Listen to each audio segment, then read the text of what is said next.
And thank you for that. Was that you, Lenny? Or thank you. And now Ann Quackenbush is here, and she is going to need co-host. Okay. I can't see. I don't see Michelle or Aaron yet, but they'll need co-host also. Okay. Let me get that, and then.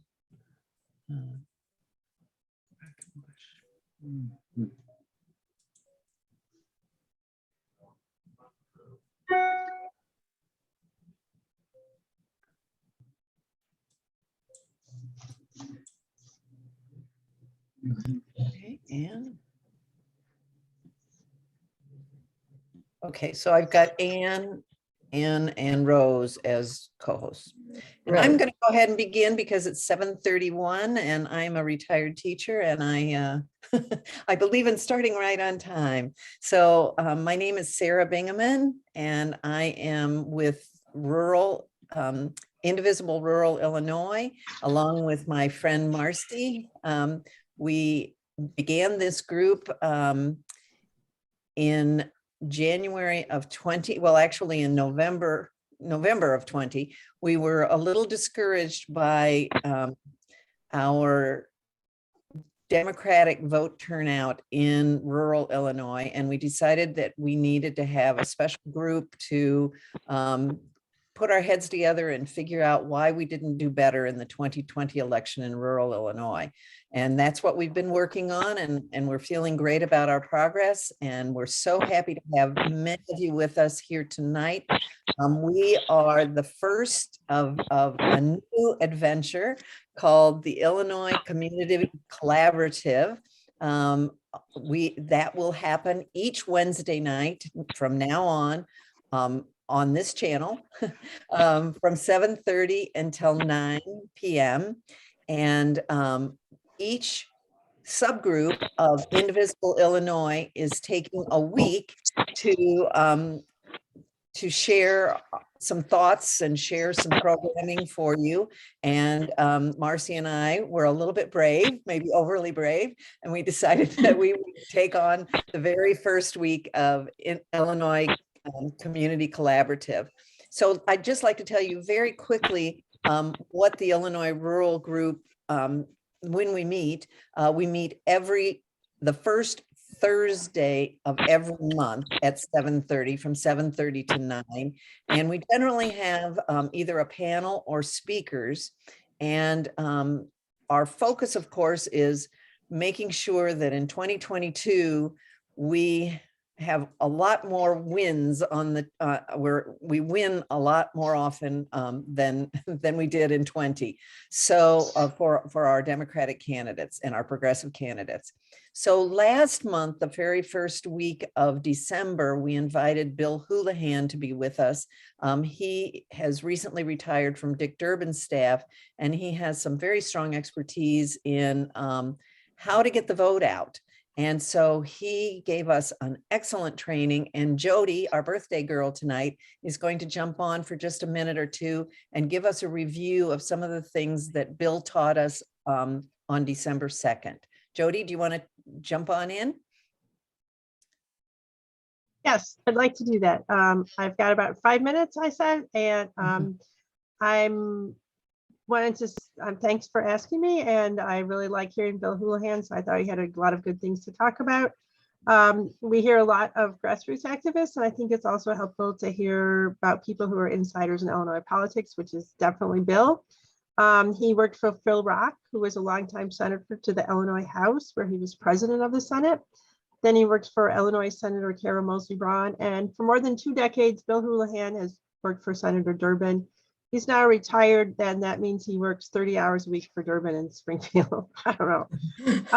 And Houlihan has a really long history of being helpful to Democrats in Central Illinois, where I am. I'm in Normal. And I gotta tell you, he's one of the best speakers I've ever heard on the nitty-gritty of getting out the vote on the precinct level.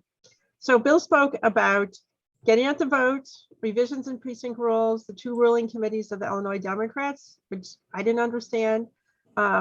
And I want to explain a little bit to you, and Durbin and the filibuster. So if you're trying to get people out to vote, here are some of the highlights. What about getting out to vote? He says, We have to fish at all locations, especially in the rural areas. People want to know that Democratic candidates stand for something, and Democrats need to get out and talk to people, narrow it down to 4 or 5 issues. People don't want to vote for people who are angry. They want solutions. He said Republicans want a culture war. He really emphasized that Democrats need to stay focused on the economic issues.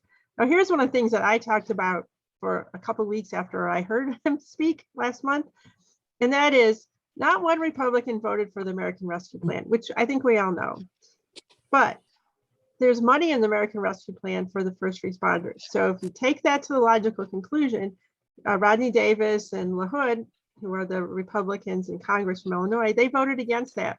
In other words, they voted to defund the police. Something to think about. In precincts, I happen to be an elected Democratic precinct person. And he talked about in 2020, Illinois precinct sizes changed, which he did explain. I think we need to do some research on this, but they used to be about 400 to 800 voters, and now they're 800 to 1,200 voters. And in Cook County, precincts are now 1,600 voters. That's like huge.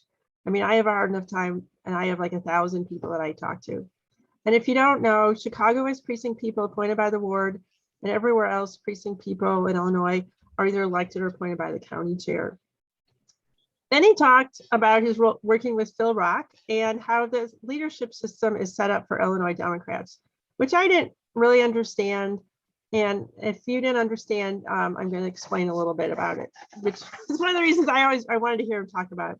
So there are 2 layers of Democratic power structures in Illinois. And the idea, he said, was Phil Rock wanted as many people to get involved as possible.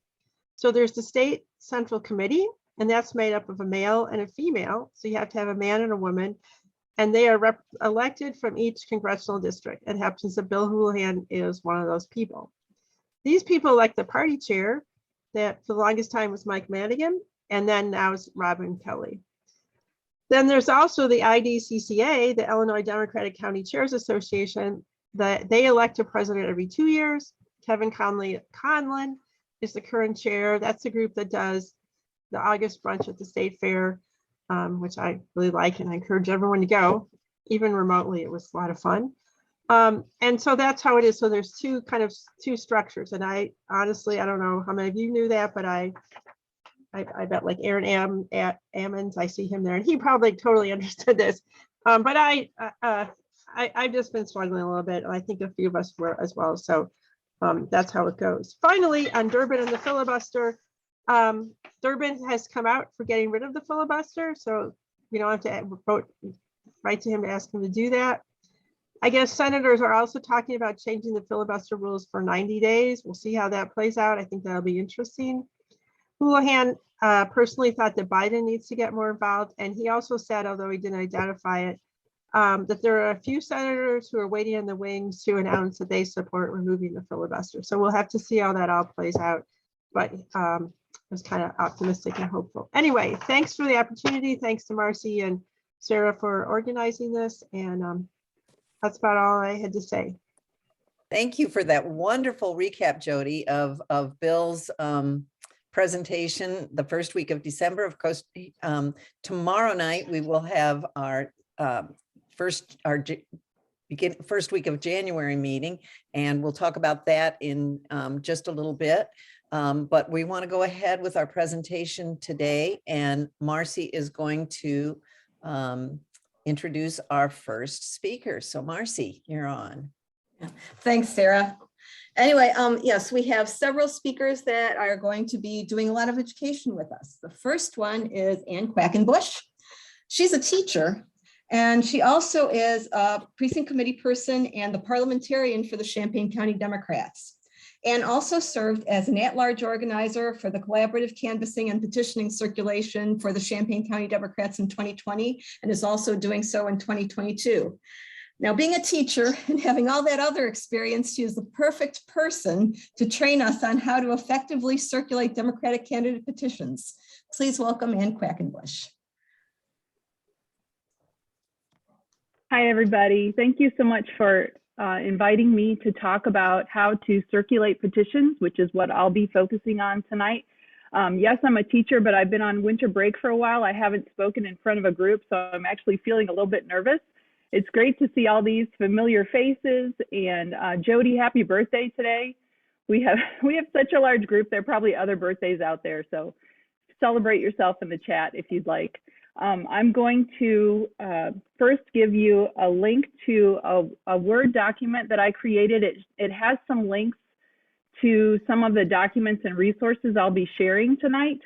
So, you know, usually I teach 10-year-olds. I'm a little leery about giving them the resources up front because they might start paying attention to those more than they would the presentation, but you're grown-ups. I know you can handle multitasking and managing your own attention. So I'm gonna go ahead and share my screen, and because that's something teachers have to say. I'm gonna share my screen and present about circulating petitions for candidates. Can everybody see my screen at this point? It's a blue presentation, wonderful. And I know that I think I'm primarily here talking to volunteers, but we likely have some candidates as well. And I'm wondering if there are any people, any participants who are candidates, in addition to maybe circulating petitions for others, if you could put up any kind of reaction, maybe a heart, because we love all the people who are stepping out to serve as a candidate. That will help me kind of see who you are. I'm looking through the list. Yay, Beth Van, I see you, thank you. Anna, thank you for running for office. I'm scrolling through the list. Okay, so we don't have a whole lot. We have a handful maybe here. Thank you, Terry. Thank you, Rita. So I'm primarily talking to volunteers, but there's some information a little bit for candidates as well. And there you can see the dates for petition circulation, as well as when to file. Now, one of the resources that I'll be referring everyone to, it's not just for candidates, it has a lot of great information, is this candidates guide that you can find at the Illinois State Board of Elections website. If you go to that website, click on running for office and then check their list of documents, you can see lots of information about how to run for office and the materials that you will need to run for office. And I'll bring up this guide later at the end as well, just to remind you that if there are any questions that were not answered during my talk, that's a great place to look. Please use that as a resource. They also have a phone number you can call. I called with a question yesterday. It didn't take me long to get through to an actual person who was very patient in answering a question that I had about petition circulating. So you can actually talk to a person there too. The petition itself looks something like this. It's a single page.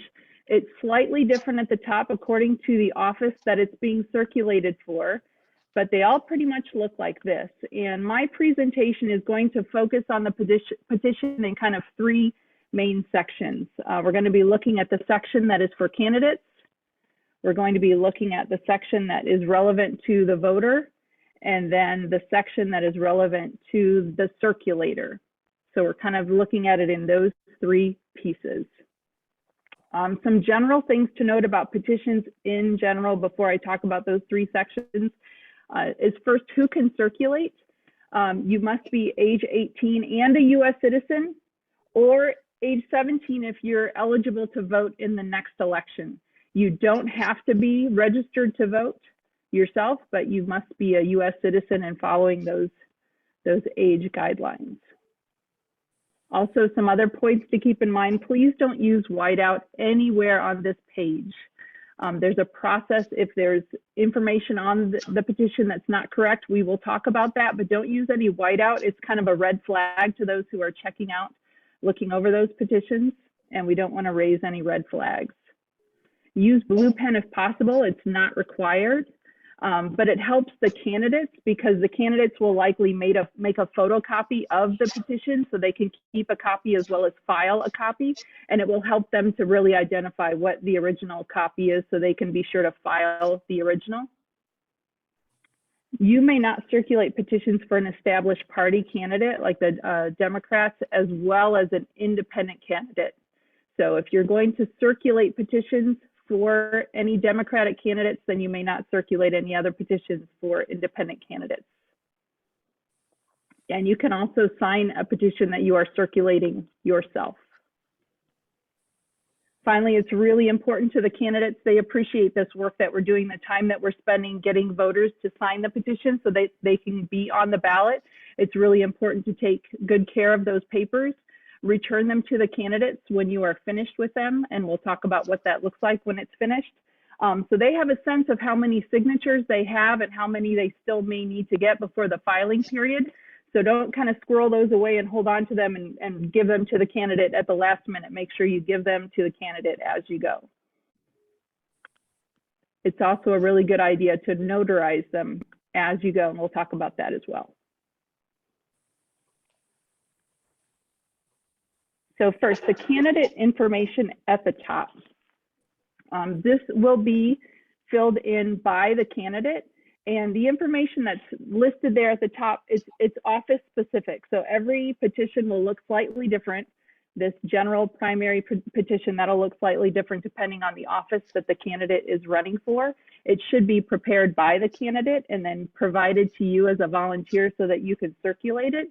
And if you do happen to see anything that's been filled out in error, it's a good idea to let the candidate know so they can make any correction that they might need to rather than fixing it yourself, so that all of the petitions are consistent. So that's the part for the candidate, and we're going to move on to the voter information. Now this is the section in the middle of the petition where the voters are going to be signing their name and filling it out. You can pre-fill these portions with the city, town, or village. If you know you're going to be circulating just in Champaign, Illinois, for example, in Champaign County, it's okay to pre-fill that, and abbreviations are okay, but do not use ditto marks. One person that I heard speaking about petitions says there's been no petition that's been thrown out due to ditto marks, but it could raise a red flag, and somebody could raise an objection to those petitions, and so we'd ask you not to do that. There is no penalty for any frivolous objections according to the State Board of Elections. So we want to do all that we can so our candidates don't have to deal with any objection to their petition. Now, when I'm circulating petitions, I like to say something like, are you registered to vote at this address in this district? And I name the district for them. For example, if I'm in a state house or county board district, and that's what I'm circulating for, I will name or number that district for them. Not everybody knows what district they live in, especially with the maps recently changing. So for one, it's a really great way to make sure that people have updated their voter registration. If you say, are you registered to vote at this address? And I know that we have a couple of other presenters who are going to talk about voter registration specifically, but also informing the voters about the district they live in. It's a really great opportunity to do that with this question. Another good idea that I picked up from someone else who was presenting on petitioning is to have a district map on your clipboard for reference. And that should be something that you can get from the candidate themselves or county party leaders. If you're circulating for a particular district, to have a map just to reference and make sure that your house that you're going to is actually within that district. Now, I mentioned going to a house, and I know that there might be COVID concerns. I'm presenting in a world where we don't have that to contend with, so I'm assuming that we're going to the house and knocking on the door. Something else I want to mention before I go on is that a circulator can fill out any information that may have been left blank by the voter except for their signature. So if maybe they printed their first name and last initial or something like that, and you know their last name, it's okay to fill out those portions, but you can't fill in the signature for them. You should also know that a voter may not sign a petition for a Republican and a Democratic candidate for the same office. So it's really important to be aware of the voting history of the people that you're asking to sign, because you want to be sure that you're talking to strong Democratic voters. And I'll be talking about that more in just a minute. Now, voters may sign for a Democrat and an independent or a new party candidate in the same election cycle. There's no limit to the number of petitions a voter can sign for an established party. I usually try to ask for about 3. at a time when I'm at a household, and the signature should match the name that they use when they go to vote. So that's just something, if they happen to ask, you know, how do I sign so that it matches the signature you use on your voting card. Also, when you're at a household and you have someone that you're speaking to and they're willing to sign the petition, please ask if there are any other registered voters who live in the household, and see if you can get anyone else from the same home to sign that petition as well. Don't leave anybody unasked at that house. However, don't allow anyone to sign for someone else. If someone says, well, I know my husband would agree with this and I'd like to sign for them, don't let them sign, because the person who is circulating, they must sign in the presence of a circulator. So the circulator needs to be able to witness everyone who has signed the petition. Finally, there's one circulator per page who should be filling out that page. You'll be signing the page at the bottom, identifying that you were the one who circulated that petition. So only one person at a time may circulate that. You can't fill out a couple of names and then hand it off to someone else. It's totally fine if it's not completely full. You can still get it notarized and turn it into the candidate, and those are signatures that can be used. So sometimes there's a case where a voter has maybe filled out the petition in error. Maybe they wrote down their old address by mistake, and you need to mark them off because that address is either not correct for them, or maybe they signed the petition when they don't actually live in the correct district. So you're going to cross out the entire line as needed, cross out the entire line and then initial to show that you crossed out that line. And then if necessary, maybe the voter just made a mistake as they were filling it out, but they still want to sign the petition, they can just register on that next line. Or I shouldn't say register, they can fill out and sign on that next line. That's completely fine.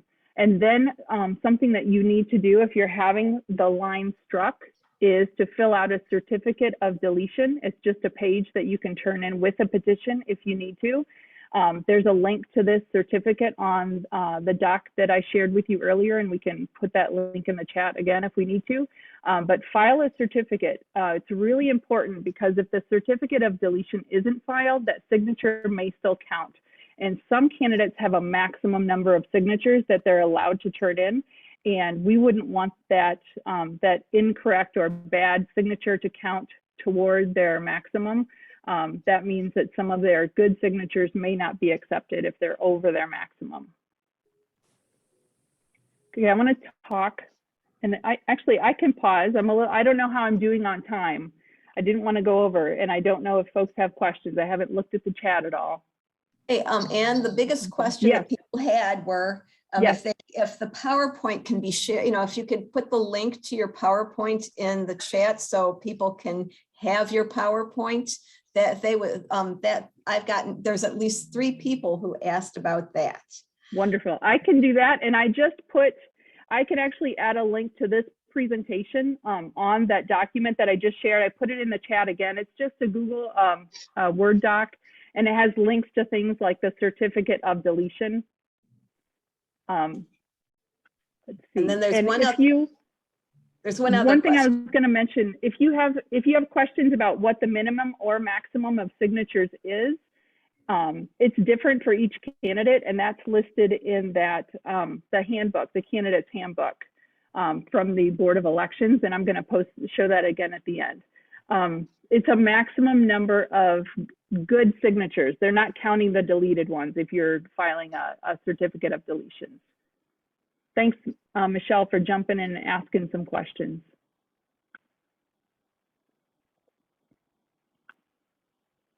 Anyway, and I'll tell you, Ann, if you need some more time, go ahead, because we've allotted some time at the end for stories and all that stuff. But Yes. but if between all of the speakers, if you have more information, that would even be better. Great. Okay, and I will say, I would just give, as far as stapling things, I would just give the petition with my certificate of deletion to the candidate. I wouldn't staple it or anything. I would let them sort of handle how that would be filed with their papers. but it would have your name on it. And it would be given to the candidate with your petition, so they would decide how to turn that in. Now, in thinking about how we target voters, and this is talking very little about Vote Builder. There's a lot to say about Vote Builder, but I'm not going to say a lot of it here. But for candidates who are interested in using Vote Builder to target voters to talk to get petition signatures, there's a link on how to get access to Vote Builder on the Word document or the Google Doc that I shared with you. So if that's a question you have, you can follow that link and request access from the Democratic Party of Illinois. There are, when you go into Vote Builder and you have an opportunity to look at various information about a voter, one section you can look at says scores, another says likely party. And I'm going to ask everyone to just ignore the section and the designation that says likely party. It's not being updated. It hasn't been updated for several election cycles, and it can kind of skew your idea of who a voter is if you pay attention to that. It will show you, for example, SD for strong Democrat, LD for leaning Democrat, LR for leaning Republican, I'm a very visual person, so it helps me when I have it written down, but you're strong Republican, strong Democrat, leaning Republican, leaning Democrat. We have a very progressive elected official in Champaign, Urbana. She's run for office before, she's running again. She's very progressive. There's no question where she stands on the issues. She is actually listed as a leaning Republican in Vote Builder, and if she's a leaning Republican, then I'm a wizard. It's just, we don't pay attention to this designation because it's not going to give you a good sense of who a voter is.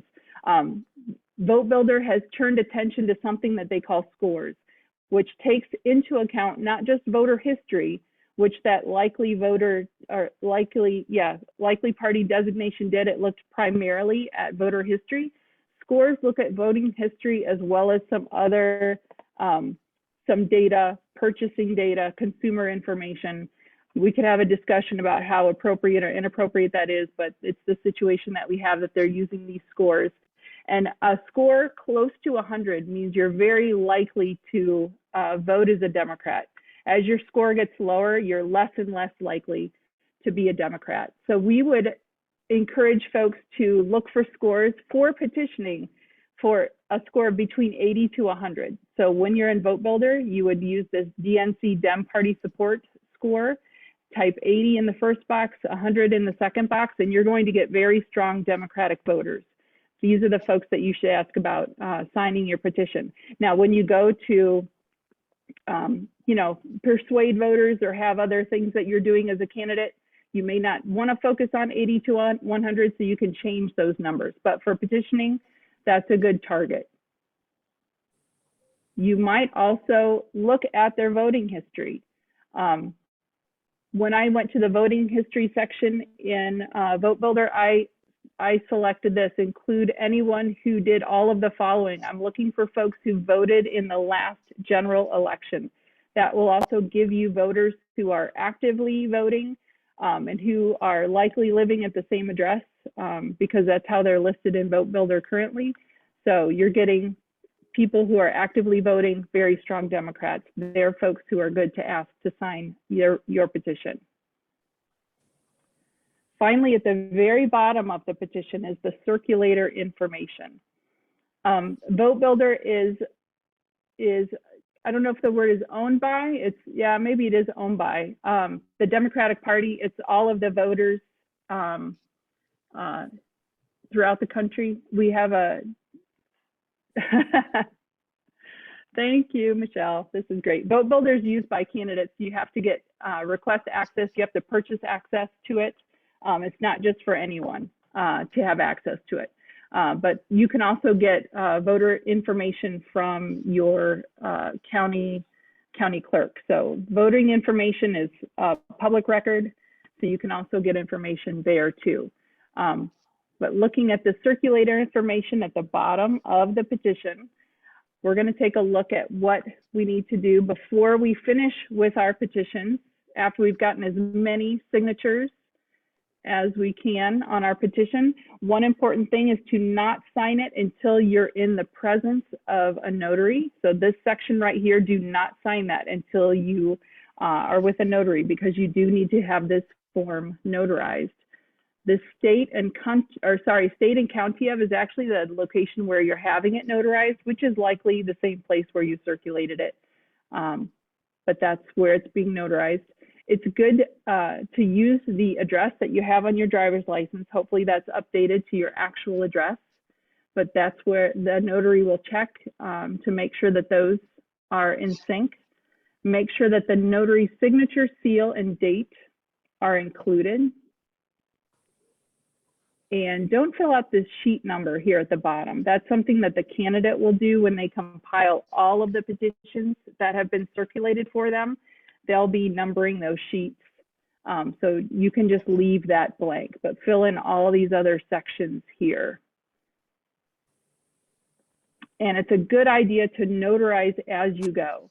When we organize volunteer efforts in Champaign County, we tried to have a notary available at the end of a petition circulation drive, so that people, as they're coming in, dropping off their walk list or checking in with the volunteer coordinator, they can just stay and get their petitions notarized and then handed right off to the candidate. It's not really helping your future self to kind of compile all of those and keep them and kind of expect to have all of those pages notarized right before they have to be filed for the candidate. So we highly suggest that you notarize as you go. And again, here's this guide for candidate information, but it's great for volunteers to read too. There's a really helpful FAQ in the back of the candidate guide, and the website where you can find it is here. At the top of the website, you'll see running for office, and then you can click on those documents that are needed. And I'm going to take another look at the chat, and I can also put that link for the Google document that I made, and I will add this slide. When I'm finished talking here, I'll add the link to the presentation on that document as well. Thank you, Anne. That was really, really wonderful, beautifully presented and so organized. And there have been a lot of questions in the chat, but we've had wonderful people who have jumped in and answered them as we've been going along. So thank you, Michelle, and to Jim and others who have answered the questions as they've come up. And wow, I have to give Anne a round of applause. As a retired teacher, I just see the teacher in you. You must be the most wonderful teacher. I wish I could be 10 and be in your class. So thank you so much for being with us tonight. So can you hang on just a little bit in case people put any questions for you in the chat? That would be great. And then I think we will, because we have more wonderful speakers. Marcy, will you introduce our next speaker, please? Yeah, actually, there's two speakers that are going to go in tandem. Aaron Ammons is a Champaign County clerk, and he was elected in 2018 and is running for re-election in 2020. He and Michelle Jett are going to present next. Michelle Jett is Director of Operations at the Champaign County Clerk's Office. Together, they have worked to streamline voter registration and encourage voters to sign up for vote by mail. They will be talking to us today about the best way to register voters and the new Illinois vote by mail law. Please welcome Aaron Ammons and Michelle Jett. All right, good evening, everyone. How you all doing? Listen, so Michelle is on with me. I need to share my screen, and then I'll be doing the bulk of the presentation. But if there's something that Michelle needs to fill in or something that I don't, that I missed, then she'll jump in. So if I could share the screen. You have access. So you should. So I hit share screen, and it gave me some. Let me try one more time. Okay, there we go. And there we go. Not seeing it. There we go. Okay. All right. Yes. Yay. Good. All right. If I can get it where I want it to go Wonderful now. when things work. Okay, here we go. So we're going to talk a little bit about voter registration as well as the vote by mail, the new law and the various different ways that the voters can access the ballot, but particularly as it relates to vote by mail. So voter registration, of course, is one of the key components for us to get going. Here we go. Michelle's trying to tell me what to do. Click on slideshow. I got it, Michelle, I think. All right, so who can register to vote? I saw that there were a couple of questions there, and Ann, I think, did a wonderful job with the presentation. I don't want us to, okay, at the top, slideshow at the top. She's, Michelle's she can be a little demanding. Right up here. Okay, Michelle, why don't you just jump on in and say what am I missing? At the top in the menu, so there's file, home, keep going. Oh, yeah. So I'm hitting which, slideshow. No, keep going over to the right. it's kind of hard to see it. The other little pieces at the top, the little black piece is blocking it. I can't see it. Let me see if I can move this bar. There we go. All right, and then hit slideshow. Yeah. And start from beginning. Nope, up at the top there, beginning, under file. Under file, No, right there, from beginning. Nope, go go back. back. Yeah. From beginning. Got you. Yeah, right there. There we go. Oh, she is so helpful. There we go. Thank y'all so much. I listen. All right, so the voter registration piece is what we're going to deal with first. Now I got to figure out how to go to the next screen. Hit the space bar. Oh, I tell you, what would I do? All right, so Ann covered quite a bit of this. And so the 18-year-olds, you must be 18 years of age on or before the date of the next general election. So if the individual will be 18 for the general, but not for the primary, they can register and vote in the primary as a 17-year-old. So the 17-year-old is the earliest you can register someone to vote. You must have been a resident of the address that you want to register at for at least 30 days prior to the election date. And there's paper and online voter registration, which close on before election day, but they are eligible, but the voter is eligible and can always register and vote in person during grace period registration.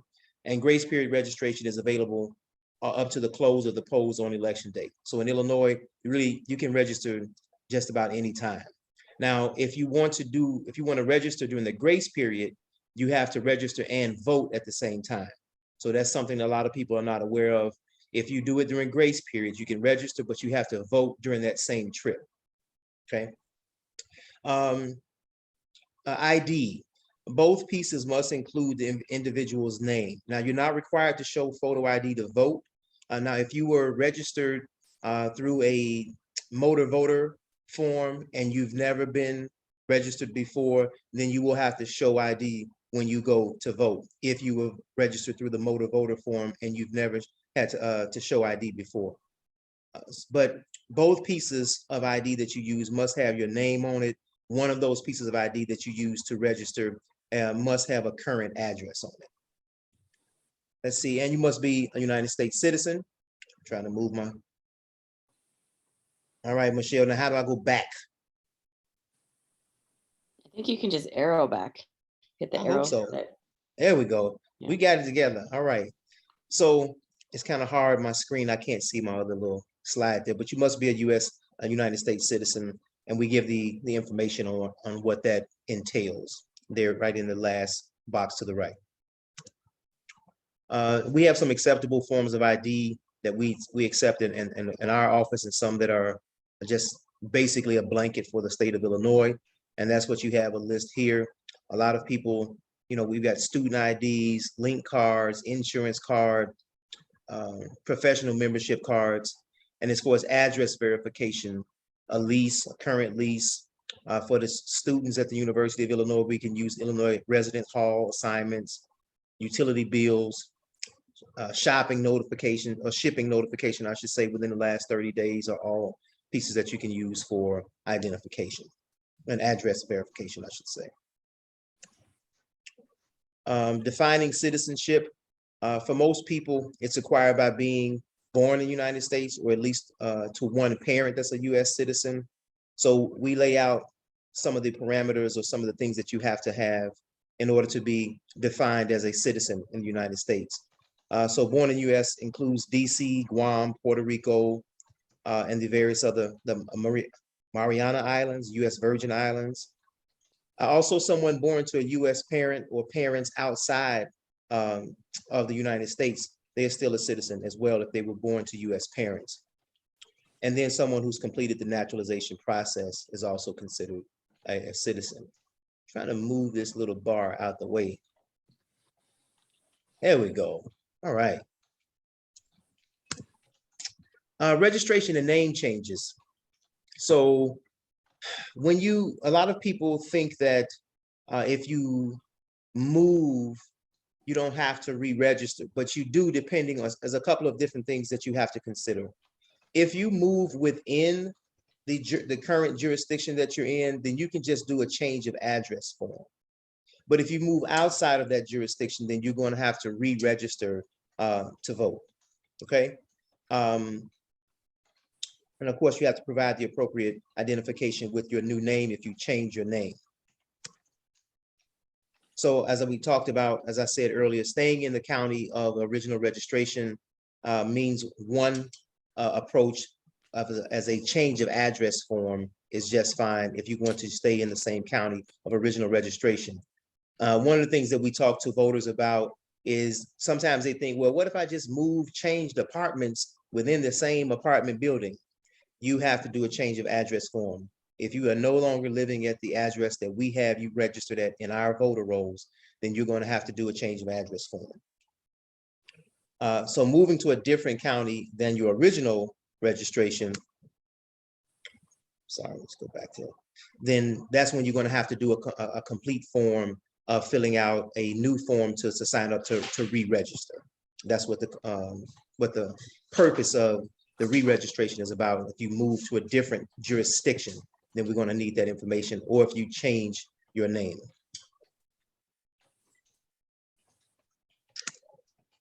Criminal records and voting rights. Who can vote? So if you are in prison in Illinois and serving your sentence in prison, then you are not allowed to register or vote in Illinois. It changes from state to state, but in Illinois, that is the case.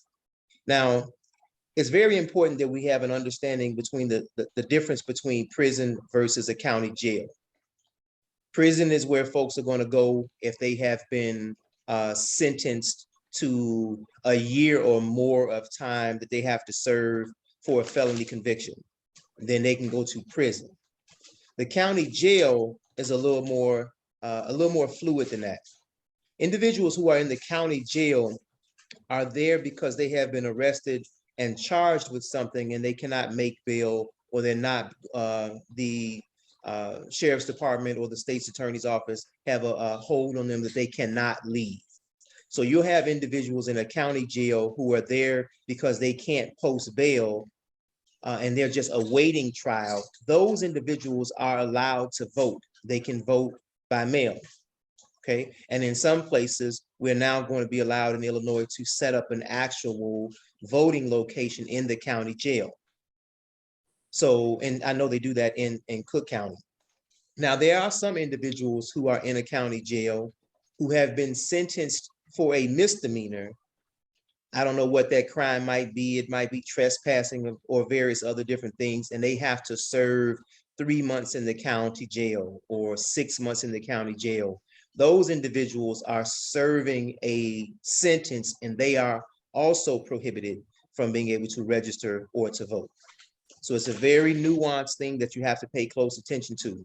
If you are in the county jail and you are there because you're being charged and you just can't post bail, then you are able to vote from the county jail.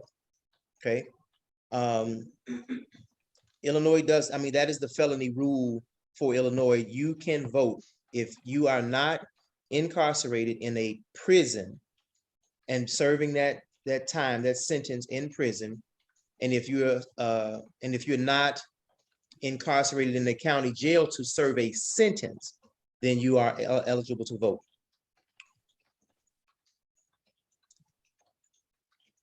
Homelessness and voting rights. Yes, homeless people can register to vote, and they are also allowed to use the shelter as their official address, and to use that address as their official address that we would have in our voting records, and we would send their voter registration cards to that address where they would receive them from the shelter there that they provided. But they are allowed to register and to vote. Deputy registrar, these are the various different ways to register to vote. So you can be registered by a deputy registrar.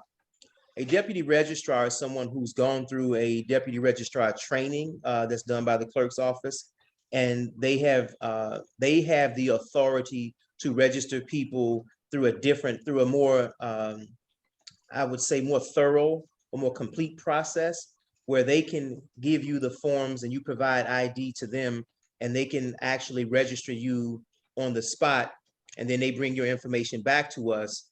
But the deputy registrar, because they're going to need identification from you, then you will not have to show ID when you go vote if you were registered by a deputy registrar, even if you were new. If you are registered at an event by a citizen who's working to register voters, and they give you what's called a motor voter form, and you don't have to show ID at that particular point. You can fill out all the information. Those files or the paperwork would come back to the clerk's office.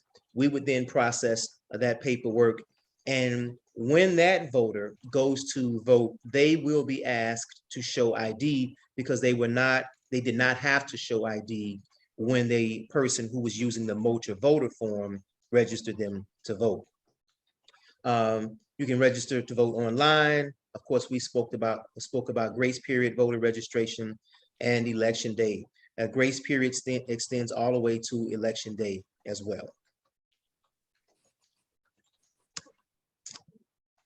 Oh my goodness, if you are someone doing paper registration or filling it out, print legibly. Don't write like Michelle, okay? You got to print legibly. And then it helps us all, because any one thing that's off, a social security number, one of the last four of the social security number, an address number that's wrong, very little things can throw the whole process off, and we will not be able to register you. So take your time, print legibly, and make sure that what you've written can be read, please. For the love of democracy, please. So many registrations get rejected because we can't read what the person wrote. So print neatly. All right, 2022 vote by mail updates. Hey, All right, before we so- go into this, Aaron, Sure. there were a couple questions in the chat that Michelle answered most of the questions, but there were a couple that weren't. Can they ask you real quick first? Sure. One was Rose Colacino had one, and Terry Marr had one. Rose, can you go first? Sure. Thank you so much. Thanks for being here, Clerk Ammons. So regarding vote by mail, I know we've been able to permanent vote by mail for a while, but the new law that Governor Pritzker signed, there's been question in our team about whether on the registration form, because you'll recall in 2020, you were able to sign up for vote by mail and register. We've talked to ISPI, and I got an email out to Julie Morrison. I think it's up to the clerks, I'm not sure. So on your particular forms in Champaign, Urbana, on your registration forms, will there be an opportunity for a voter to sign up for a permanent vote by mail as well? Yes. Absolutely. Permanent and single election, both options will be on our forms. Yep. But, We want to make sure. I'm sorry, we're finding that all clerks may do that? Well, No. you know, if you give it, if there's discretion for clerks, then they're going to use that discretion based upon their excitement or lack thereof about vote by mail. So, you know, it's going to vary from jurisdiction to jurisdiction, unless it's been clearly articulated in the statute. As you'll see, like with drop boxes, you'll see that some clerks, most clerks are saying, yeah, we'd like to have some or one, and then some don't have any at all, because it's not an obligation based upon the statute. So if I may, a follow-up. So if a clerk tells us, well, we can't do it, pardon me, because it hasn't been legislated, that isn't particularly true? No, I mean, and I'm listening to, so we get these statutes, and the interpretation changes. And then when we talk to the State Board of Elections, they say, hey, this is kind of what we think, but we can't give you legal advice. You need to talk to your state's attorneys. And then the state's attorneys don't know much about elections, or they don't know much about election law, and then they have a different opinion, and then it varies from county to county. So when they give leeway, whether something's not clearly articulated, then it opens the door for people to do various different things. If you're saying that your understanding, and for me, from what I understand, it's an option for them, then it's going to vary from county to county. But if it's an option, you can also impress upon them to say, well, we want this. As voters of this county, we want this. We have a similar situation here brewing in one of our small towns here, where it appears that the voters want a drop box, but the elected officials in that space are dragging their feet. And I don't think they want the drop box in this location. So it's going to be incumbent upon the voters to press the issue with their election authority. Well, thank you for optimizing the opportunities for the voters. Thank you for doing that. Thank you. Appreciate Now, the question. Michelle answered Terry's, but there, I think Michelle just answered Kenitha's. Kenitha Fay had one, but I think Michelle just answered it. I think Jermaine Light has one. So if these are going to be vote by mail questions, probably best to let me go through the vote by mail part of the presentation. I think Rose was, but others may not be. Okay. Jermaine's is, Aaron, is there any info you are presenting here that is not true in every county in Illinois, like Vermillion? Well, there'll be some things, I'm sure, that as we go through the rest of this that won't apply to all places. Most of it will, though. I mean, the bulk of what we're going to present is going to be standard for all election authorities, but there may be something in here that's more specific to what we do in Champaign County. And when I get to that space, I will definitely let you know. Okay, I think that's it. I think all the rest, Michelle. Okay. Michelle answered in the chat. All right. So this permanent vote by mail list is something that we worked on very hard and for a long time, traveling all around to Colorado and other places, trying to learn where the most progressive policies were and where the outcomes were good, where, you know, the voter turnout was increasing and the access was increasing as well. And so the permanent vote by mail list is something that I don't particularly care for the term permanent, because sometimes it makes a voter feel like there's no way for me to get off of the list. Maybe that would be a question, but that's not true. We spent a lot of time working on this list and we finally got it passed, and now it's finally open for everyone. So a voter can request once to be on the permanent vote by mail list and automatically receive a vote by mail ballot for every subsequent election that they are eligible for. Request one time, and as long as you don't move, you don't pass away, you don't change your name, then you will stay on the permanent vote by mail list. And for every election that you are eligible to vote in Champaign County, you will get a ballot. And that is the same all across the state of Illinois. Registration for the permanent vote by mail list is open all the time.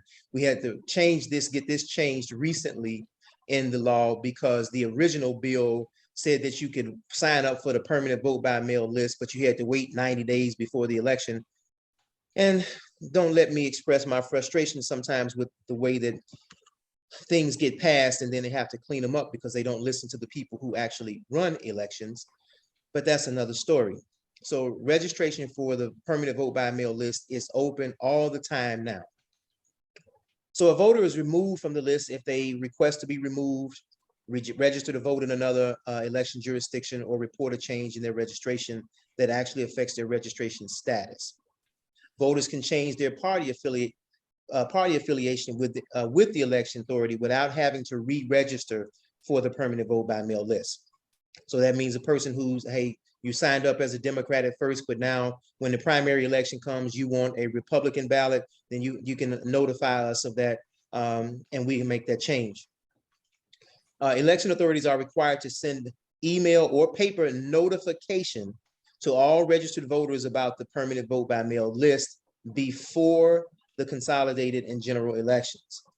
Now, this is where I think one of the points was raised earlier about interpretation.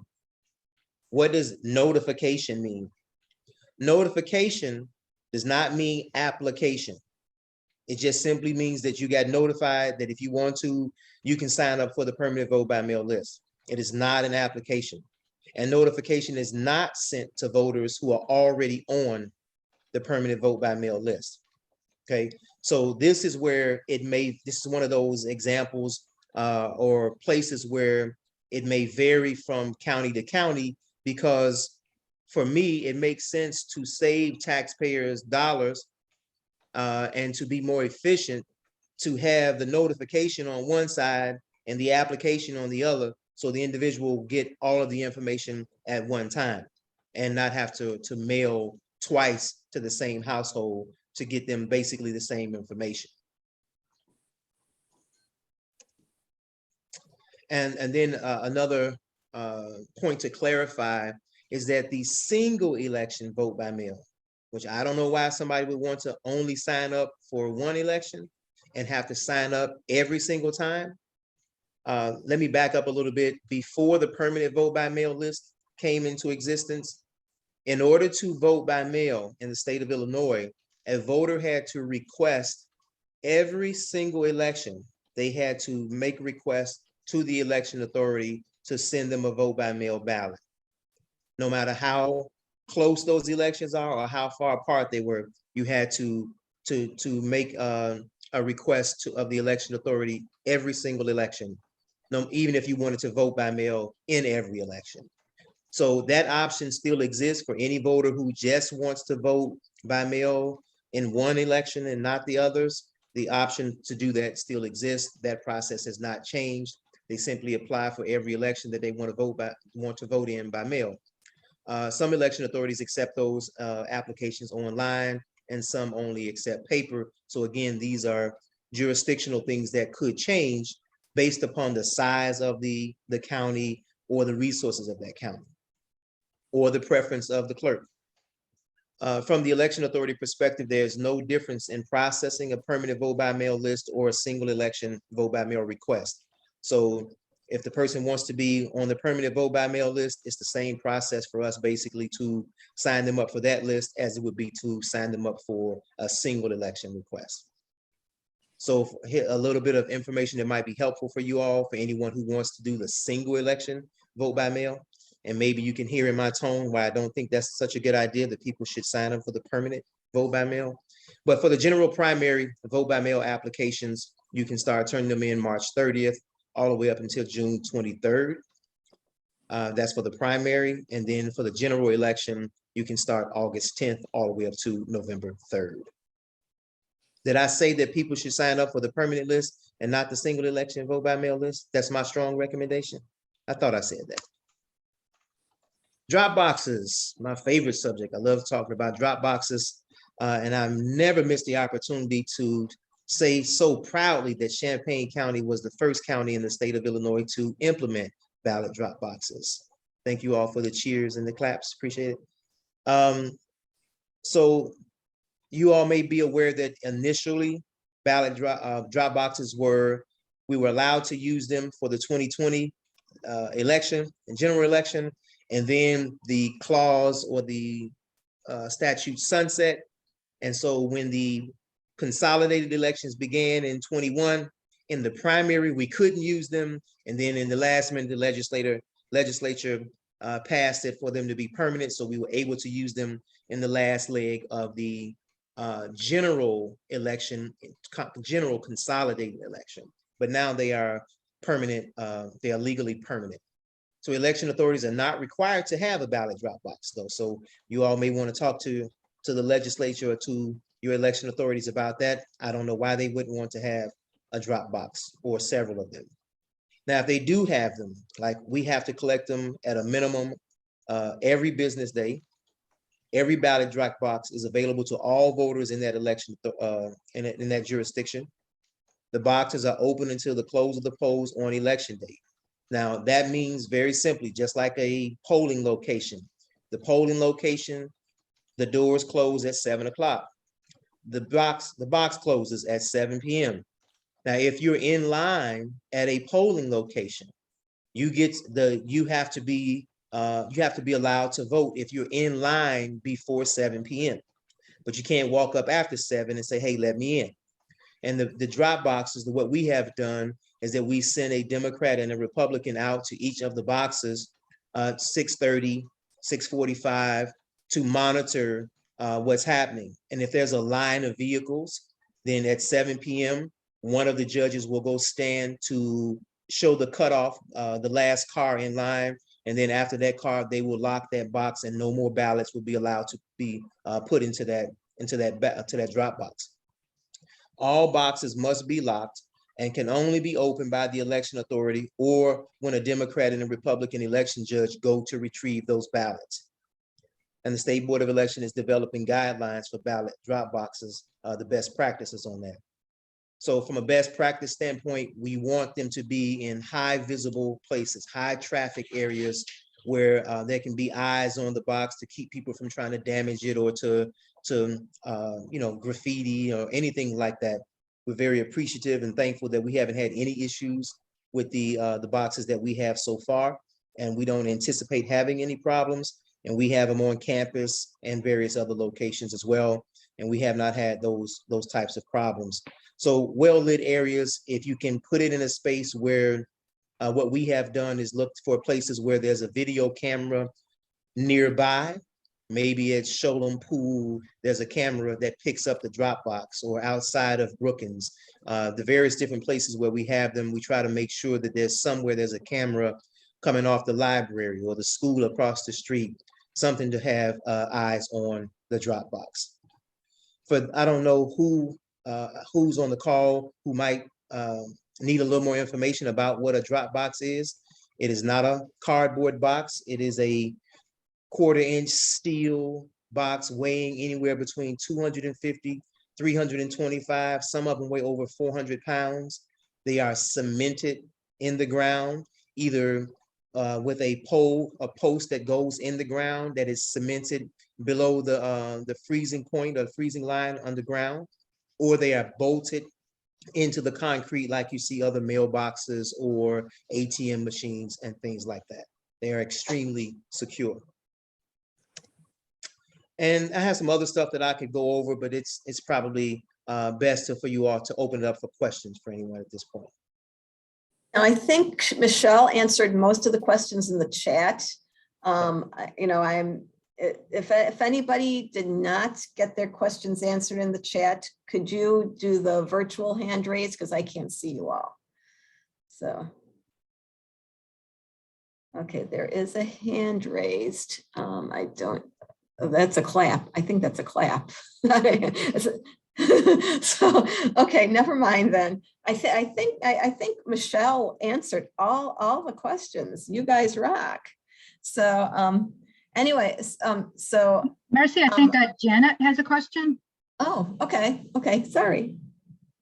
Well, my question is, my signature has changed over the years, and I didn't vote in this last election by vote by mail, even though I had a mail ballot, because I was afraid that my vote would be thrown out because I didn't think my signatures would match. And I was told I could change the signature, but I still haven't learned how to do that. So first of all, let's just address any misinformation about signatures. Not only did the legislature do one thing that I thought they did very well was made it very difficult for folks to throw out signatures on that. The signature really had to be obviously not a matching signature. So it took a little time to get our election judges to really grasp that concept. But once we got that going, there were very few. I mean, they were obviously not the same signature that we would pull. And even then, if there was a signature that didn't match, there was a process for us to contact that voter, find out what's going on, let them come in and update their signature. So if you're concerned that your signature don't match, you should still go ahead and vote by mail and put your signature through. And if it doesn't, you're going to get contacted in plenty of time for you to still be able to cast your ballot. So it would certainly be appreciated by the clerks all across the state if you all would take that approach and help us share that information. That should be the last reason why anyone holds their ballot, because there's going to be either a very clear process that is lenient and that is understanding to people's handwriting evolves, people change their signatures, people become, maybe they develop tremors, all types of things happen. And so we try to take that into consideration. We're going to do some more training.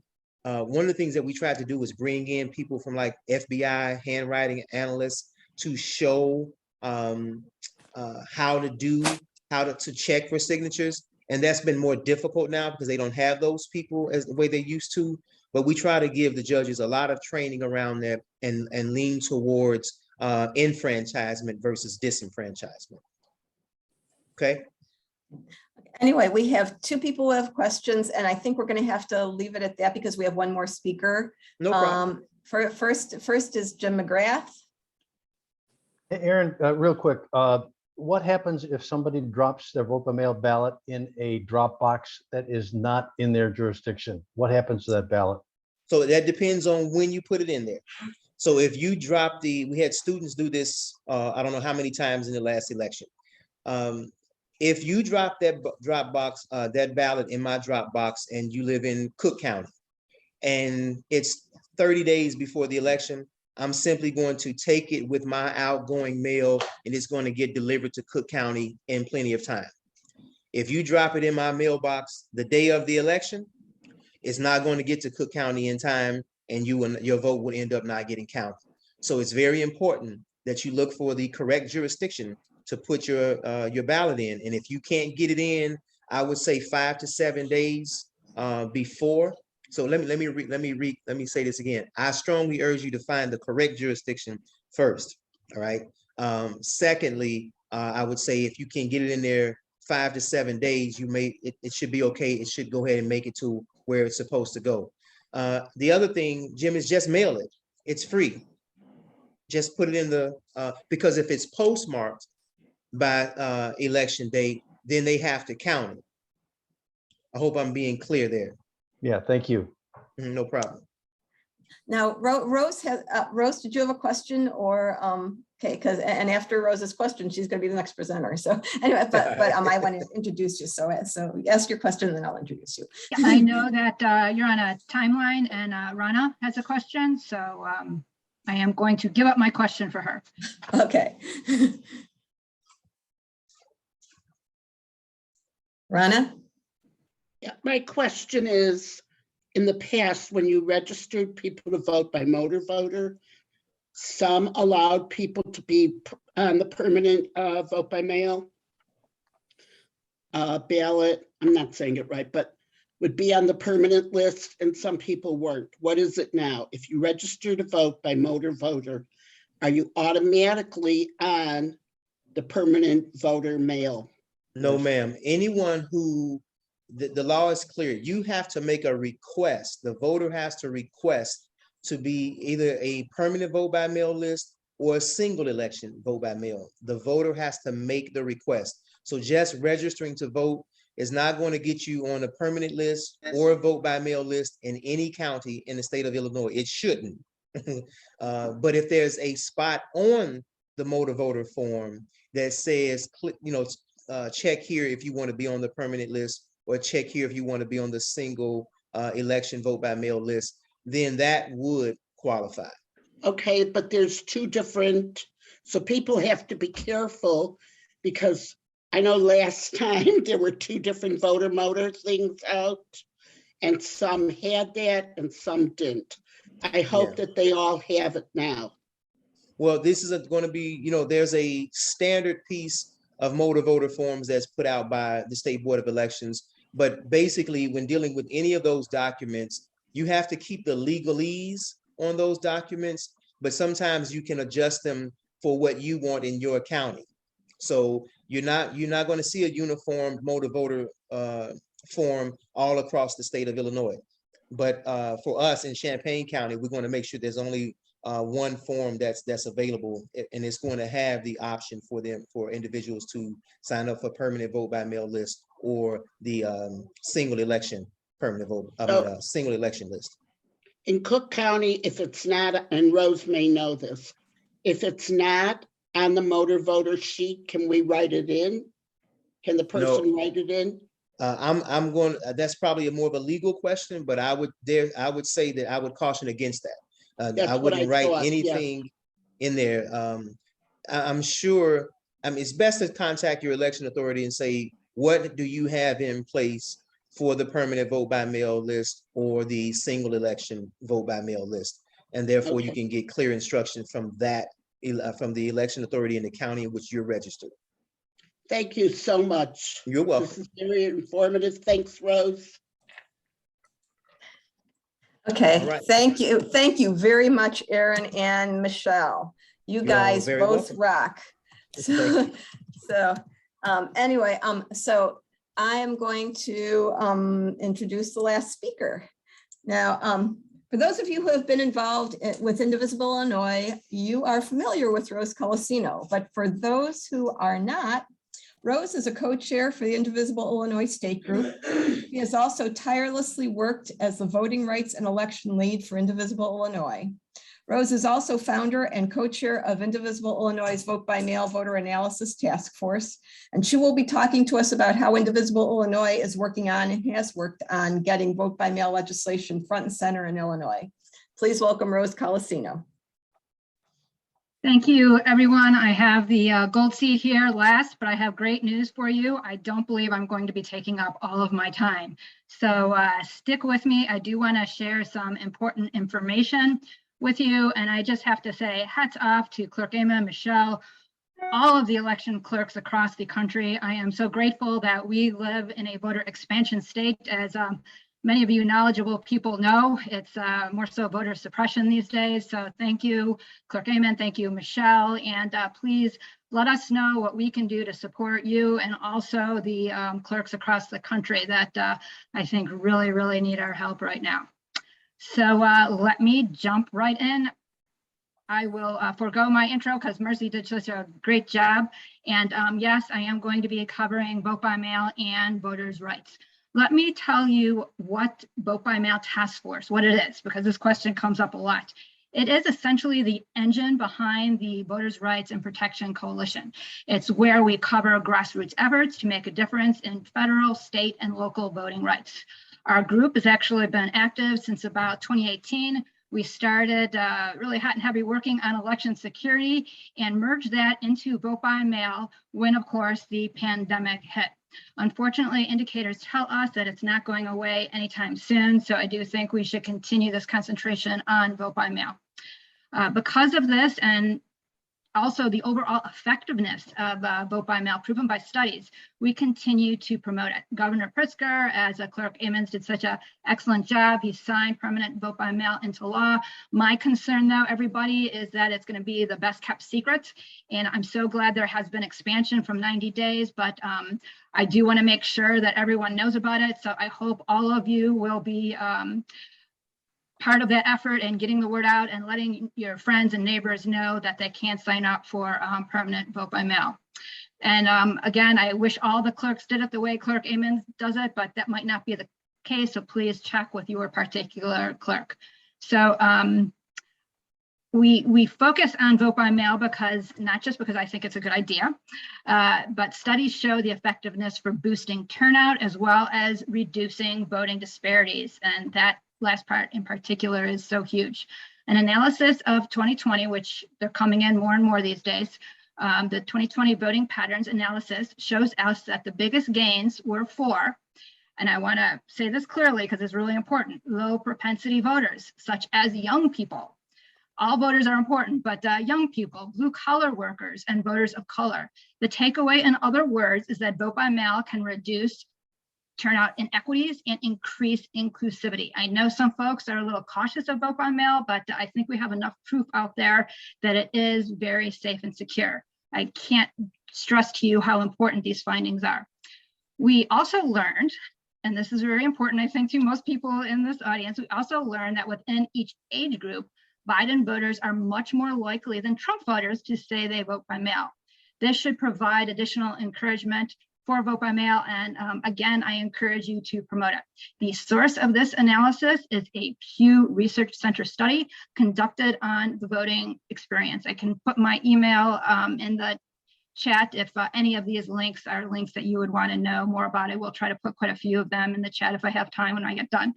As mentioned, along with vote by mail, our team, the Vote by Mail Task Force, focuses on federal, state, and local voting rights. We believe that to succeed in 2022, we need to educate and then activate. Key terms: educate and activate voters and volunteers. We need a strategic vision and a collaborative approach to address the forces that are putting our democracy at risk. So to educate, we have something for you there.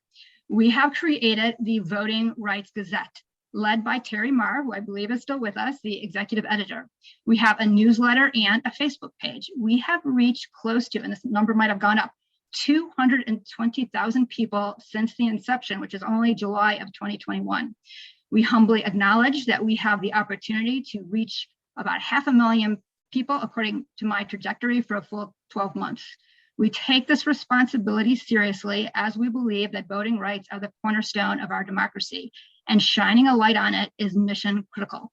I will put links in the chat for, unless Terry beats me to it, for both the Facebook page for the Voting Rights Gazette, as well as signing up for the newsletter.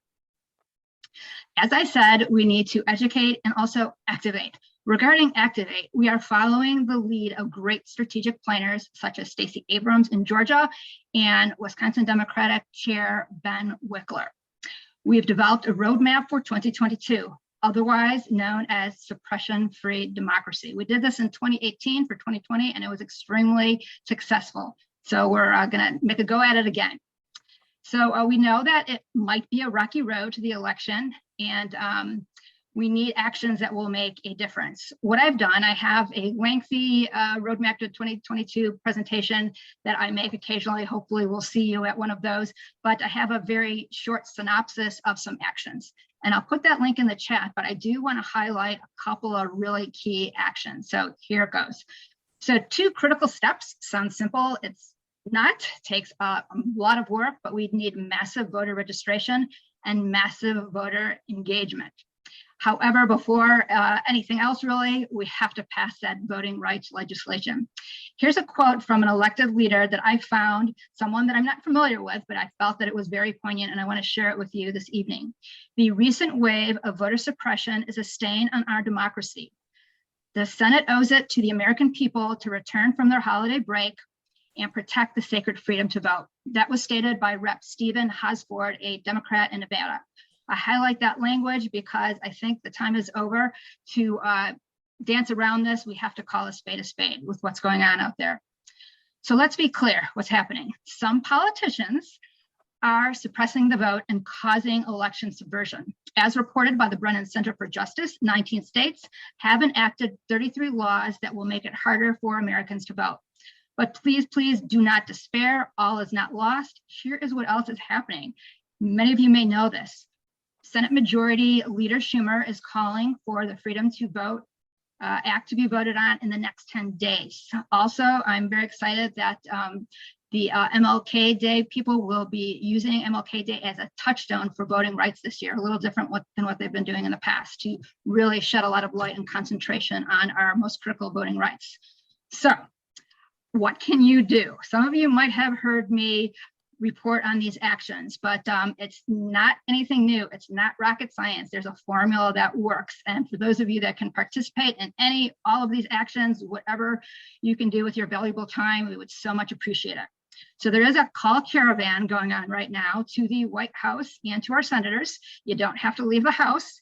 It is all virtual. So the call caravan was actually recommended by Ezra Levin, who is one of the founders and co-directors of Indivisible. He told us that the best time to call our senators are Tuesdays and Wednesdays before their luncheon. Who knew? Scripts are included in this link that I will drop in the chat. There's also information about contacting the White House, and there's more information about that. And I have heard, we hear theories all the time, but I have heard it would pay to put some more pressure on President Biden, to put pressure on Senator Manchin. There are also ongoing phone banks. We've been doing this, I think, I don't know, for about a year now, and they are impactful. It can be tedious. I've done it myself, but I'm not going to lie, but they are impactful. We know they are. So these phone banks are to the constituents of Senators Manchin and Sinema. And the ones that we participate in, I have a link for you, don't you know, there too, Tuesdays, Thursdays, and Saturdays. It's worth your time. These calls are most definitely impactful. We ask you to consider working for our sister state, Wisconsin. And that might not be as novel as it was when we first started talking about it in 2018, but Wisconsin is an epicenter state. It was in 2020. I really feel that it's one of the reasons why President Biden was elected, and it's going to happen again. So Wisconsin does have consequences for all of us, Illinois too. So we are organizing weekly phone banks. The one and only Marcy has stepped up to the plate once again, and these phone banks will be on Saturdays at 4 p.m. She does a great job. She makes them fun. I know that sounds like an impossibility, but she does it. So I hope that you can participate in those phone banks. Put it on your calendar, save the date. We'll be getting information out to you with links shortly. So yes, Illinois, regarding Illinois, you can most definitely help with, of course, canvassing, phone banking, text banking, petitions that we learned so much about this evening. But if I could, this isn't endorsed by Indivisible Illinois, but my personal recommendation is to please help out Rep. Lauren Underwood. She's done such a phenomenal job. And also, I would love to see Governor J.B. Pritzker again. And actually, Lauren Underwood has been, this number might have gone up, but of 8 Congress people across the country, she is one of them that Indivisible National selected for one of their programs. So that just goes to show you how outstanding she is. Also, if none of that is your cup of tea, your action can be as simple as showcasing a sign on your front yard. Those of you that might be better at deals, please help me out here. I found a Pritzker sign that you had to pay for. It's $12. I can put that in the chat, but if anybody knows how to get freebies, we're not going to cut on these. So please do put the link in the chat, but I'll put my $12 one in there. So in conclusion, to campaign effectively, whether we are canvassing for candidates, phone banking, text banking, or amplifying social media, we must use appropriate messaging language to reach people. I'm beyond thrilled to tell you that marketing guru Anat Shenker-Osario will be speaking to us a week from today, this same time slot, January the 12th, virtually again, starting at 7:30, to provide messaging training. I have a link for that too. Hope I can get all these links in the chat. We hope you can join us. Here's a little more about Anat. I want to impress upon you why this is worth your valuable time. Anat is the host of Words to Win By podcast and principal of ASO Communications. Anat Shenker-Osario examines why certain messages falter where others deliver. She has led research for new messaging on issues ranging from freedom to vote, my personal favorite, freedom to learn, freedom to join together in union, to clean energy, and from immigrant rights to reforming criminal justice. I do feel, and I don't say this lightly, she is one of the women that can save democracy. Anat's original approach through experiments, task-based testing, and online dial surveys has led to progressive electoral and policy victories across the globe.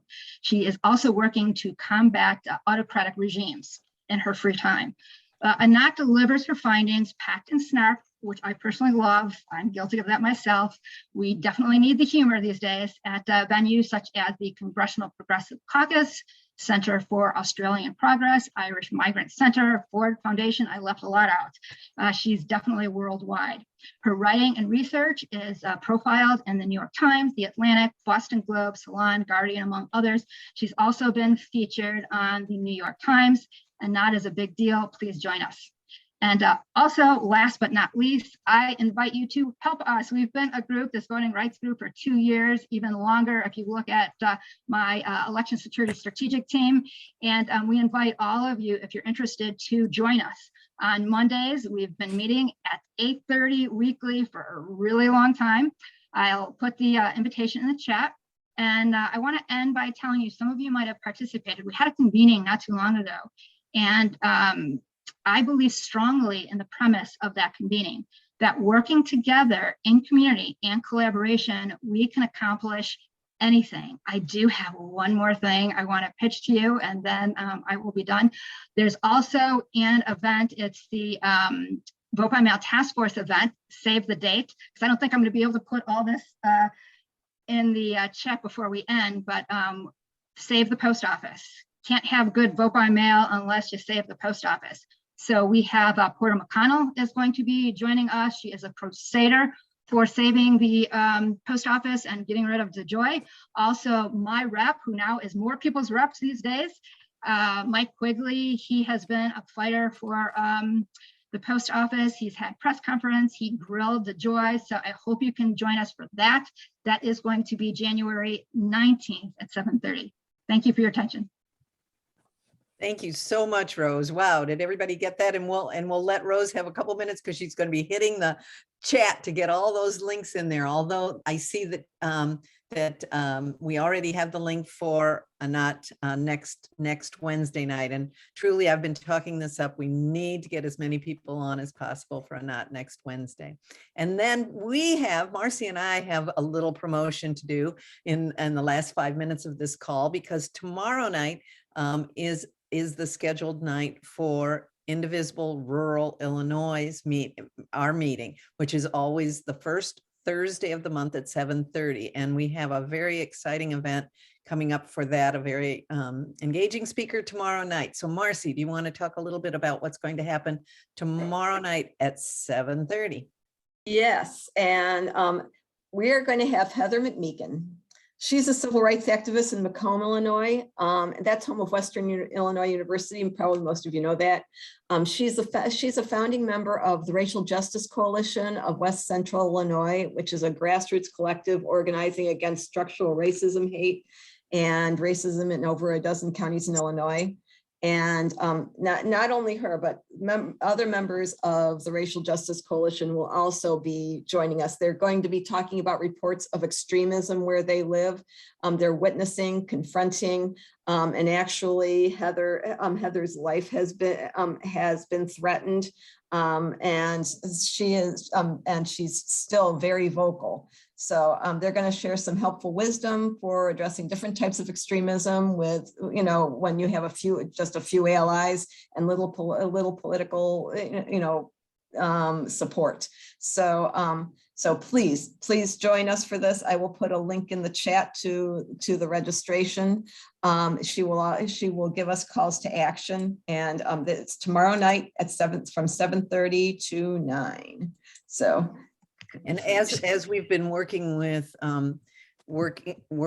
Heather, getting ready for this preparation, ready for this presentation tomorrow night, I've realized that there are many times in the very red part of Illinois where I live, where we are allowing some things to slide by and not calling the appropriate authorities on events that we see happening.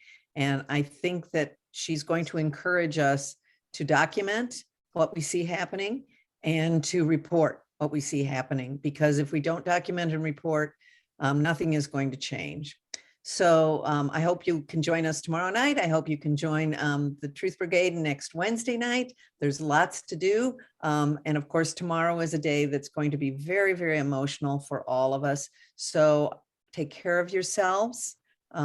Make sure that you are only taking in as much of this difficult information as you can handle, because I think tomorrow is going to be a very emotional day. It is for me, I know. So we thank you from the bottoms of our hearts for joining us tonight and for participating in all this and for learning so much. And we especially thank our wonderful speakers tonight for taking the time to prepare such wonderful presentations for you and for answering all of your questions. So thank you so much to all of you. And look, we're going to end 2 minutes early. So good night, all. Thank you so much for being here.